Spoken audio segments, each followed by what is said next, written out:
Afade, buenas tardes. Good afternoon. It's really my pleasure to be here this afternoon. And would it be appropriate for me to start with a little joke? Okay, we need a joke. I just didn't want to violate any kind of island custom. I read a lot about Guam, but I didn't check on whether or not jokes were appropriate at the beginning of a speech. But it's actually more of just a brief story. On the mainland, you may be familiar that we have one of the 8 natural wonders of the world, the Grand Canyon. 277 miles long, 18 miles across in some places. The average depth from the rim to the canyon floor is about a mile. And there is a story about 3 men who were standing on the north rim of the Grand Canyon. One was a scientist, one was a priest, and one was a cattle rancher. And the scientist looks out over the Grand Canyon, surveys it from end to end. His heart is moved with awe, and he says, "What an awesome thing is nature." I mean, to think that billions of years of wind and water erosion have created this place in the earth. How wonderful it would be as a man of science to go to the canyon floor and to study the flora and the fauna and the geological formations that exist there. What an awesome thing is nature. And the priest, standing right next to the scientist, looking at the same Grand Canyon, his heart is moved with awe, and he says, "How awesome is my God." I mean, to think that my master, my creator, with his hand created this beautiful place in the earth. How wonderful it would be as a man of God to go to the canyon floor and to commune with all that he has created all the day long. How awesome is my God. And the cattle rancher, standing right next to the scientist and the priest, looks the canyon end to end. His heart is equally moved with awe. And he hitches up his belt, shakes his head, and says, "Man, I'd hate to lose a cow in that place."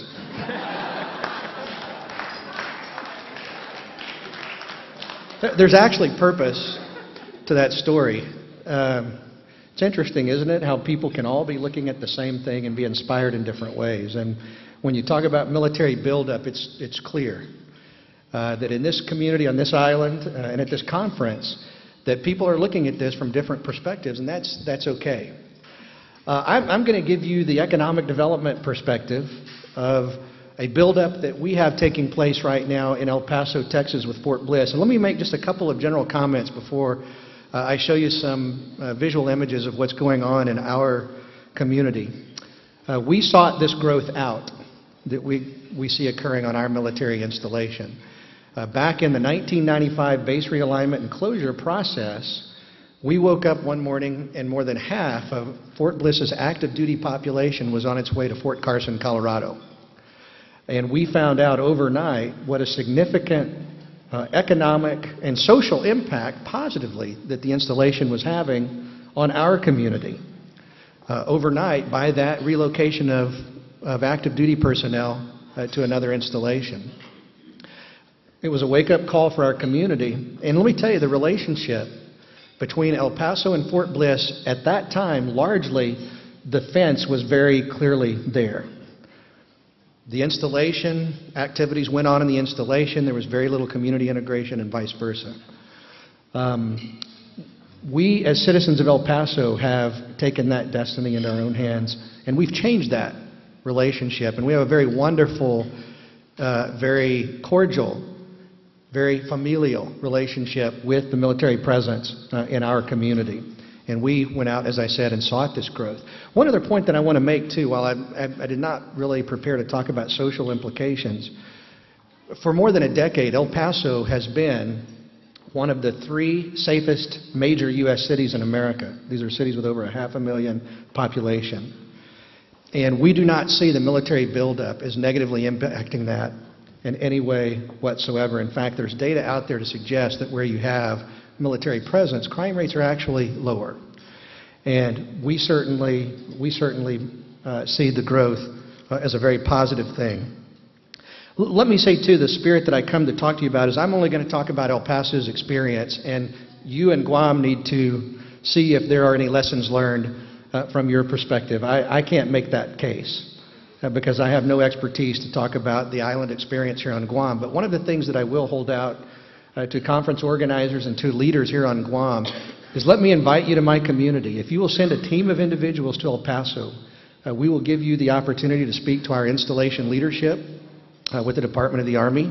We'll let you meet with political leadership, business leadership, with community organizations, and let you see firsthand different perspectives in our community.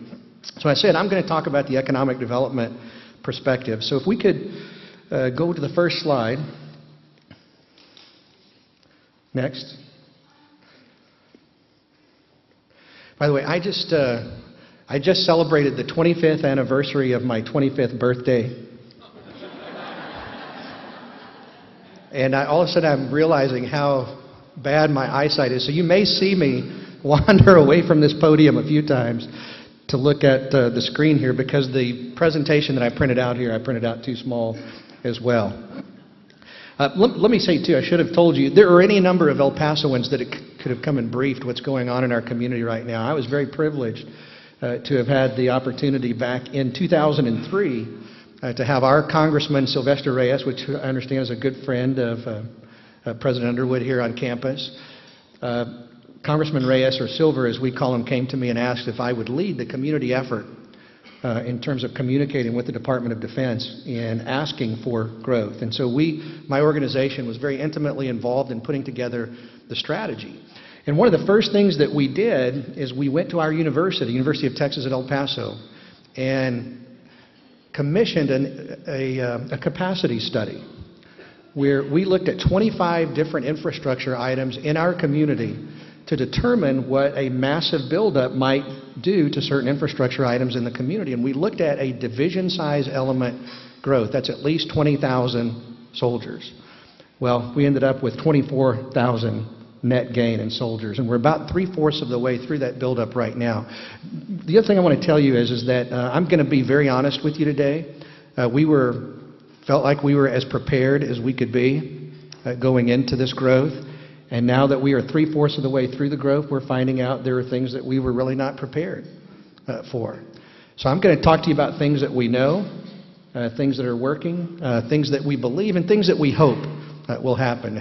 And because there are many strategies that we are just initiating in order to make sure that our community response is the appropriate community response with this military buildup. And I want to start by talking about El Paso's most famous entrepreneur, Conrad Hilton.